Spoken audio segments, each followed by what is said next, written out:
Hey everybody, John here on Hickory Forge, welcome back. So I'm out here in the workshop, I'm working on a cross peen hammer. If you don't know what a cross peen hammer is, this is what it is. Basically you got a face, which is used for general forging, and you got a peen, which is for drawing out material, you know, laterally and such. It's the most useful all-around blacksmith's hammer in my opinion.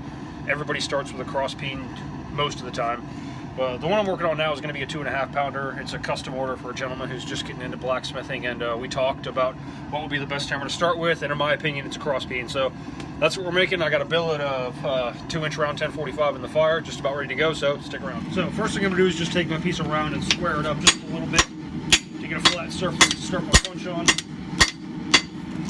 I've got it squared up to where I like it, so I'm just going to, while I've still got a little bit of heat, I'm going to go ahead and find the center. That looks good.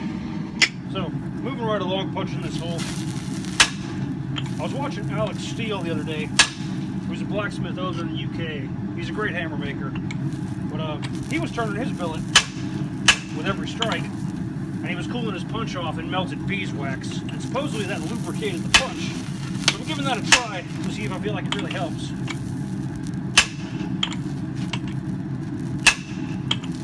I do feel like the punch is definitely getting stuck less.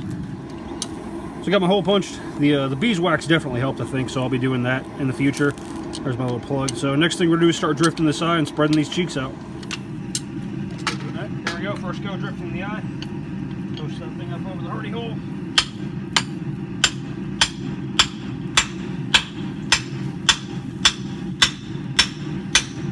We're going to start spreading those cheeks out, working on the high side of the drift.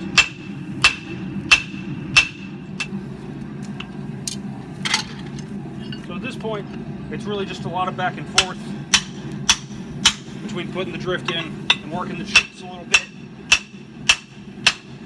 So I've got the eye drifted most of the way where I want it. Now it's time to do the fullers. And because I don't have a striker, I've got to use this here guillotine tool I made specifically for this job. This is my first time actually using it on a hammer, so we'll see how it works out.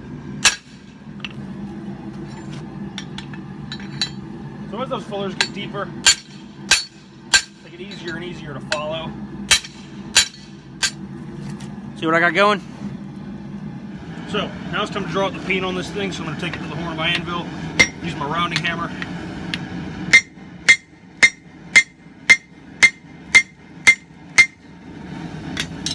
Switch the sides every so often. So as you're forging this peen out, you're going to get what's called fish mouthing on the end there. You can kind of see it. So you have to kind of fight that as you go. And the way you do that, just go ahead and bang your drift in to avoid distorting your eye too badly. And then turn it over and just kind of gently upset that back in on itself. So at this stage, just a lot of back and forth going between the horn and fixing the fish mouthing. It's slow going, but it's not something you can really rush. So here's the hammer after finished forging. Cheeks look real good, fullers look real good, the guillotine tool worked really well. Portions look good. This peen's going to be slightly shorter because there's a gall in there, I don't know if you kind of see, but that's got to be ground out. No matter how much you fight it, you're still probably going to end up with a gall. But I got my mark, John Noah III, serial number 1. This is my first custom commissioned hammer. Eyes nice and centered, nice and straight. I took a couple more heats off camera to go ahead and finish those fullers, but all in all, she looks good. So next thing we'll do is get this thing ground and heat treated. So here's our hammerhead after normalizing, looking pretty good. Next thing we got to do is just kind of hog off material to get the face and the peen established, grind that gall out of the peen. So I'm going to chuck this thing up in the vise. And I got my big 7-inch grinder here, should make pretty quick work of it.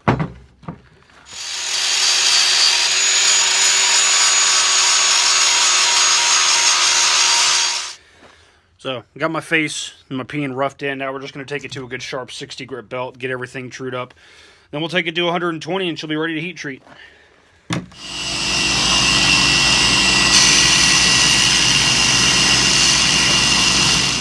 Alright, going in for the quench, 1045, water quench steel, nothing special. I do the temper on a hammerhead. The way I like to do it anyway is just heating up my drift, drop it into the hole. Then I'll let the heat from the drift bleed into the hammer and watch the colors run because I want the cheeks softer than the faces so they absorb a shock a little better. We're looking for blue on the cheeks and light straw, maybe brown on the faces, so I'll just keep doing this till we get where we're going. Here it is after the temper. You see we got blue inside the eye and on the cheeks, and we got brown on the face and the peen. So you know, just wanted to kind of show you that method of tempering.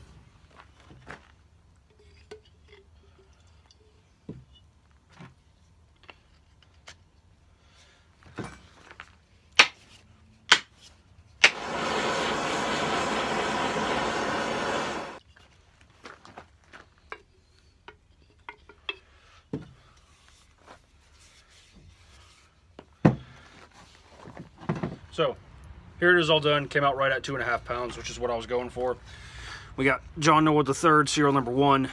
Nice satin finish on the face and the peen. Another word on why I think cross peens are the best general purpose forging hammer, and why, if you're looking to get into blacksmithing, you should start with a cross peen. The dies of a rounding hammer are very aggressive, and these are more kind of medium. So if you look at the face of this versus the flat die of the rounding hammer, can you see, kind of?